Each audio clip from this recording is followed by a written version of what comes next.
From its storied past as a tourist destination reached by paddle wheeler, to its present position as North Florida's most widely popular and important lake, Lake Santa Fe enchants water lovers of every type. Situated in the center of northern Florida, at the junction of Alachua, Bradford, Clay, and Putnam counties, Lake Santa Fe is one of Florida's 1,700 rivers, lakes, and estuarine areas, and is an example of the 41 outstanding Florida waters that stand above the crowd. This designation earns the lake special protection because of its natural attributes. People come from all over Florida to enjoy Lake Santa Fe. It is something special. It's not just another lake. It's very large, very wooded and wild. Not everybody in Melrose is directly connected to Lake Santa Fe, but most are. And I was hoping we would see one of our wonderful great blue herons while we were here. A large variety of wildlife make their homes on or near Lake Santa Fe. Birders come from all over the world to log specific species in their native habitat. Kayakers paddle stealthily amid the cypress trees that rim the shoreline to explore and photograph the beauty that greets every sunrise. Lying 141 feet above sea level, Lake Santa Fe forms the headwaters for the Santa Fe River, a river which flows past dozens of unique Florida springs on its way to the Suwannee River. Lake Santa Fe is the major portion of a combined 5,850 acres, or more than 8 square miles of surface water that includes Little Lake Santa Fe and Melrose Bay. The Santa Fe Swamp adds another 7,046 acres. I was, 8 years old or so when my grandparents moved here. We had a Louisiana cypress skip he built and brought it here. What a boat. It was an amazing boat. And he'd row every place. He had the motor, but we rowed up this shoreline and back, dragging shiners. I don't remember going but up the east shore and down the south shore. I don't remember going over there for forever, because it didn't have to. The lake was so monstrous. Deep as well as large, the Big Lake has depths up to 30 feet. While the number of impaired waters around the state continues to grow, the water quality and levels of Lake Santa Fe remain the envy of many, and we must strive to keep our lake as a healthy, functioning ecosystem. My wife and I have probably been doing lake watch for over 20 years. What we do is we do the trophic sampling. That's the sampling to ascertain the water body's ability to sustain fish, bird life, swimming. It's very important to us. My passion is fishing, but also I like to be conservative and a conservationist. I like to protect what God has given us. In 1850, less than 30 years after Florida became a United States territory, Congress enacted the Swamp Land Act, which granted title of all federally owned swamp and overflowed lands in Florida to private parties willing to drain the land and turn it to productive use. Up until this act, most of Florida's development was along the coastline, the interior remaining a largely unknown and forbidding area to settlers. General Elias Earle of the South Carolina Militia had received government land grants in Florida for his service in the U.S.-Mexican War and established a plantation on the west side of Lake Santa Fe around 1858. He would later found the Santa Fe Canal Company Incorporated and become president of the Green Cove Springs to Melrose Railroad. In May 1887, the Rosetta Post Office, located near Earle's plantation, was renamed Earleton in his honor. Being the first town in the area, Earleton is considered the mother of Melrose. Despite the completion of the Florida Railroad in 1861, the region remained mostly isolated until 1877, when the city of Melrose was platted and plans were made for a canal that would make it a water port. Dredging of the canal began in April 1878. By May 1879, the canal had reached Lake Alto, and by March 1881, the canal came to Little Lake Santa Fe. On April 26, 1881, a 90-foot sidewheeler named the F.S. Lewis made its first trip through the 30-foot wide canal. The large steamer's drive shaft broke on one of its first voyages, disabling the paddle wheel and stranding its passengers. Another time, during a large storm, the F.S. Lewis capsized. The boat was righted but caught fire and sank shortly after while it was tied up at Shooter's Landing on Lake Santa Fe. The F.S. Lewis was replaced in 1885 by the Alert, a tugboat purchased in Jacksonville and transported to Alachua County by rail car. Piloted by Captain H.S. Grimes, the Alert had a cabin and passenger accommodations, measured 60 feet in length with a 14-foot beam, and had a 4-foot draft, making it much better suited for travel along the canal. In addition to passengers, the steamers often carried citrus, strawberries, peaches, vegetables, cotton, naval stores, and even the coffins of deceased northern settlers and visitors. The Melrose of the late 19th century attracted both settlers and winter visitors. This was the golden era of Melrose, when most of the still-standing homes were built. The local economy was a mix of orange groves, hotels, and hospitality for northern visitors who came to improve their health and invest.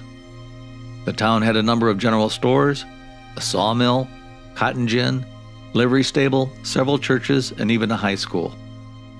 What drew people to this area around 1900s was the gorgeous lake and the weather.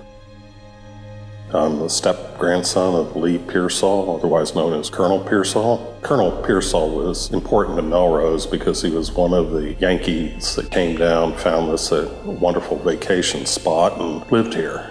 He was a $1-a-day man from the First World War.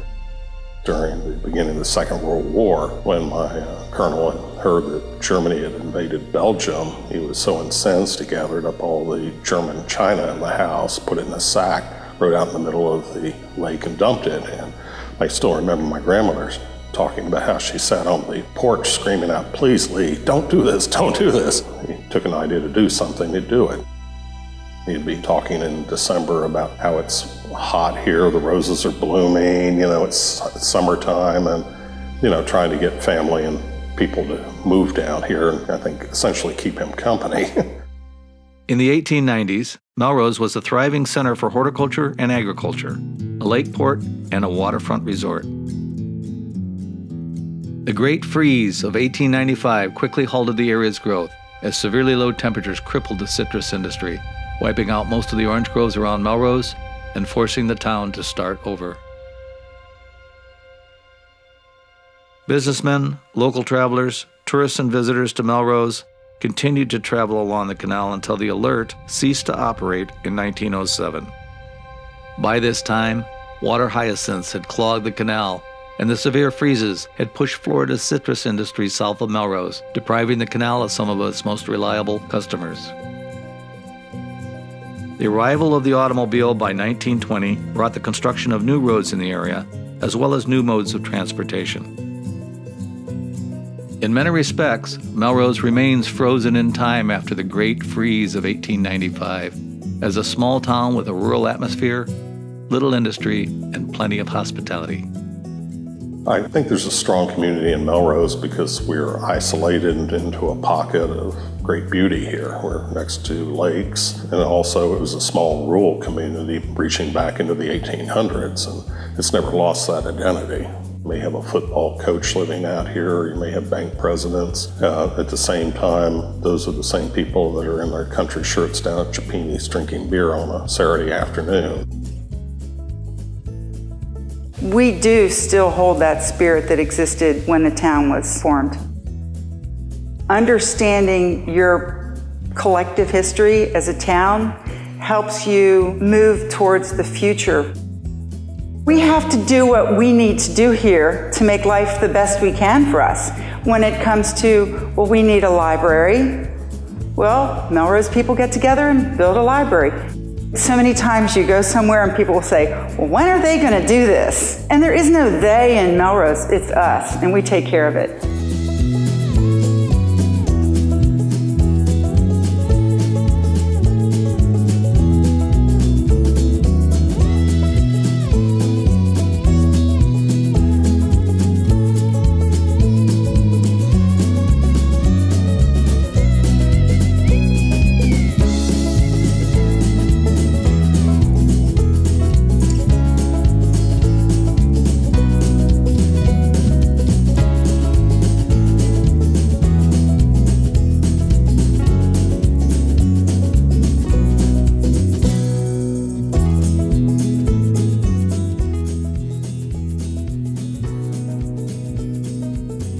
Surrounded by pecan groves, slash pine farms, blueberry farms, vineyards, forests, and small lakes, the rural country feel around Melrose extends into the village itself, where the 88 historic buildings seem at peace amongst the wide paved and unpaved lanes.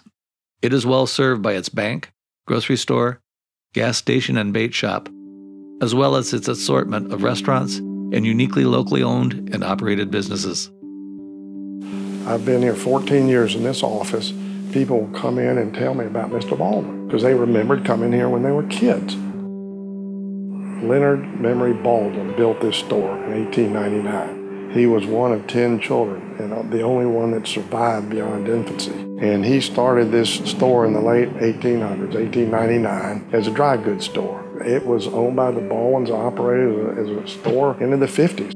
To think about how they got by with such minimalist things and the Spartan lifestyles that they had by nature, and yet they were happy people, and probably happier than a lot of people are today that are rushing so hard to get everything done. We just want this community to maintain its charm and not have some people come in here and make dramatic changes and then be gone in 10 years, because that's happened in the 50s all over the country. You know, we say, well, what happened to that wonderful courthouse? Well, they now have a 50s building in its place. And the people that made those decisions, they're long gone. And the rest of the people have to live with it indefinitely. To drive into this town every day and have it feel just about the same as it did yesterday or last month or 10 years ago, it's important. I love that we're able to fit in to an actual home, and people comment on it every day. Customers come in and say, wow, I've driven by and I've never come in. It's so great. You know, it's so great that you guys are here in this home. You know, what's upstairs? You know, does anybody live upstairs? People are asking us all the time, and it's so fun to tell them, yeah, the bedrooms are still up there. There's still carpet and drapes. I did actually talk to a woman that came over from the Hawthorne branch to open the Melrose branch. And she said when they pulled up that day, the townspeople were outside and they were cheering. And that just, it almost brings tears to my eyes. It brings such a wonderful picture to mind of how, you know, a business can belong in a town. Much of what Melrosians do, Melrosians create. Many of the local artists create visual art celebrating the ambience and rustic beauty of the village and the lake. Local businesses are often decorated with works of art for the general enjoyment of residents and visitors. There are several art galleries in town where artists display works for the well-attended art walks. Musicians entertain at Wednesday morning's coffee talk, at Heritage Park on Farmers Market Friday, at jam sessions in their homes, or on their front porches.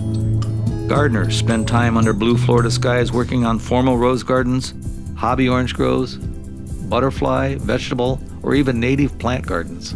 In Melrose, you can find church gatherings, chili cook-offs, and festival days. Hundreds of locals attend the annual Thanksgiving in the Park, and the Merry Melrose Christmas Parade is a widely popular event on the local calendar. We get together and jam. And at jam, we sit in a circle and we just share songs and sing and play to our heart's content. Coming through Melrose, it's like peeling an onion, the layers. I mean, you're in town and you see the charming businesses in Old District, but then when you step back off the street, you really see that you've almost stepped back in time.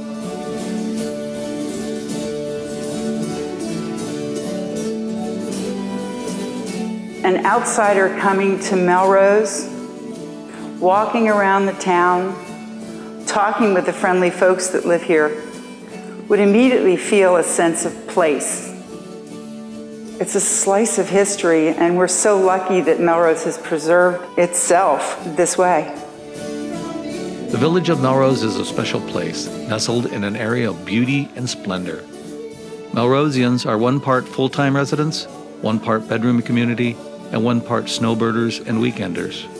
They represent all socioeconomic groups and political persuasions living side by side in an eclectic mix of old and new homes and participating in the many associations that keep Melrose running.